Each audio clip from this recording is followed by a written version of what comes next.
Alex Schomer. Since it's pretty obvious you're a science fiction fan and you're a former member of the Sea Org, I would like to know in what way people on staff and in the Sea Org are monitored and restricted when it comes to leisure or cultural activities. By that I mean, were you allowed to read comic books and watch sci-fi movies and series? Was there some sort of blacklist of certain movies, literature, ballets, operas, museums, etc., that were somehow perceived as perverted by Scientology and that people in the Sea Org weren't allowed to watch or take interest in? Okay, well, first thing you need to know is that in the Sea Org, you don't have a leisure time. And you don't have time to be sitting around watching TV series or movies or read comic books. I mean, the time just isn't there. You literally are working, like, if you just work according to the schedule, then you are, ready to go on post at 8:30 to 9 o'clock in the morning, and you're not going to bed until 11:30, 12 at night. And so there's very little time when you have a half hour for lunch and a half hour for dinner to go up to your room and read you could do it. People have done it. There are lots of books around on the Sea Org bases that people read in their leisure time. But we're talking about, unless you're staying up late, that time is not really afforded to you. That is how, that schedule and the enforcement of that schedule is the main way that you are cut off from the fruits of the world and the fun things of life. However, yes, we did go to movies. Sometimes when there were, good production quotas met, or you get a day off, or squeeze one out or something like that, you go off to the movie theater. And there were very few movies that were prohibited or on some kind of a blacklist. There was never anything officially published on this, but as a Scientologist and as a Sea Org member, you knew, what to avoid and what not to. Like, for example, there was a movie Bowfinger that Eddie Murphy and Steve Martin were in.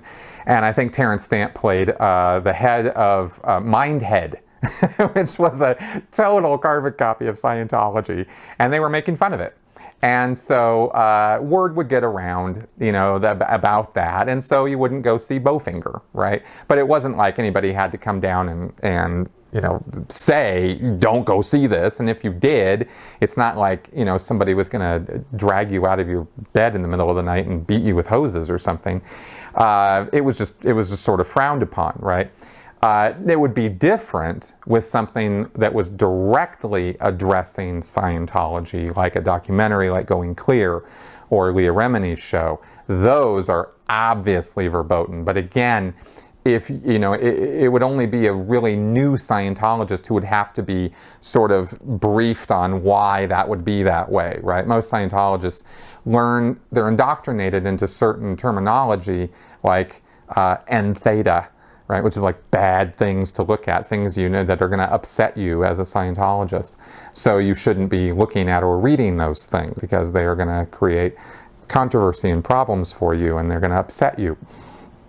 So Scientologists just kind of get the word on that.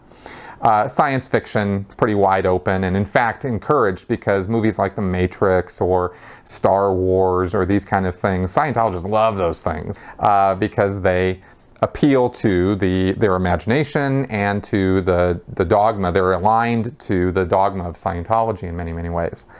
So they generally like those kinds of things. Comic books as well. Now, let me tell you another thing that happened, though, that will give you an idea of how limiting and difficult it was to even access on a day-to-day basis anything like leisure movies or entertainment. There was a guy caught one day watching DVDs in his room, in his berthing space, in the middle of the day. And he got in trouble.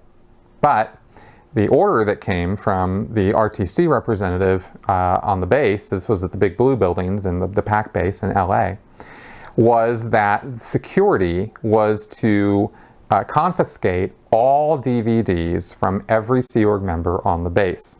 And this order went to security before it went to, or before anybody else knew about it.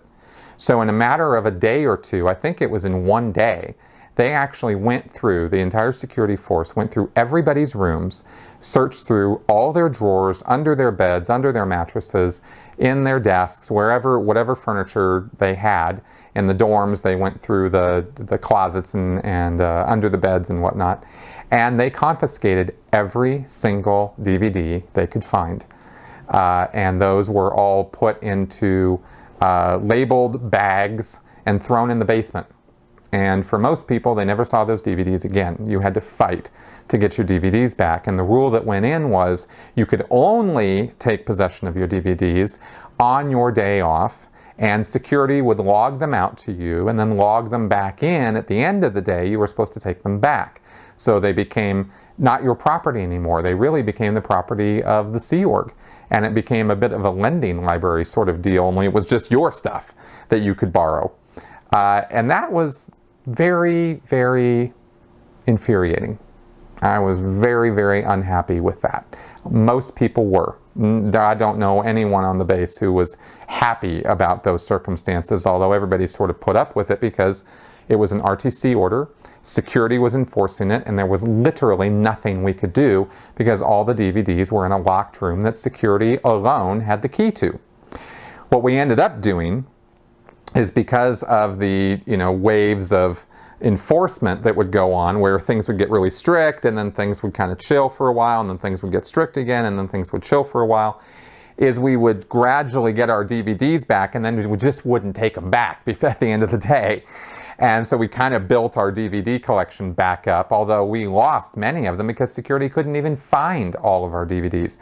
At the time that I was in the Sea Org, my wife and I had an extensive DVD collection. We'd buy them here, buy them there, get a few for Christmas, that sort of thing, and it builds up. And I've always been a cinephile. I love movies. So I had a really good collection of movies, and they were all just gone one day. So that kind of thing also would go on. So it didn't target a specific movie, it just targeted all of them. And also, by the way, I don't know that I've ever mentioned this before, but there's a rule in the Sea Org: you don't get a TV in your room. When we watched movies in our room, we watched them on our laptop because you couldn't have a TV. Hubbard specifically wrote a device saying that TV is really bad and horrible. For the Sea Org, he wrote this. And he said, the Sea Org members are becoming mind-numbed robots watching these soap operas, and they're getting distracted. So apparently in the early days, in the 70s, Sea Org members had TVs, but that was canceled. And by the time I got into the Sea Org in '95, I mean, no one really had a TV, unless you were a very senior executive, and then you could kind of get away with it. And even then, if they got busted or in trouble, then, if security knew about those TVs, then they would come in and take them. They had no compunction about that. As far as security was concerned, they could do anything they wanted, as long as they fell under their sphere of responsibility, or if they were ordered to, like that time with the RTC ordering the DVDs all being confiscated. So that was kind of, I wanted to answer this question by giving you more of the flavor and attitude of life in the Sea Org rather than a list of things that were okay or not okay, because that's kind of not really the way to approach that question. It's more like, look, we didn't have any time to really be watching movies anyway, unless we were going purposefully off our schedule, which would get us in trouble. If we had illegal contraband DVDs, because we weren't supposed to have them at all at a certain point, that would get you in trouble. And then, as far as the subject matter goes, we all kind of knew what was and wasn't okay. So that wasn't really much of an issue. And there you go.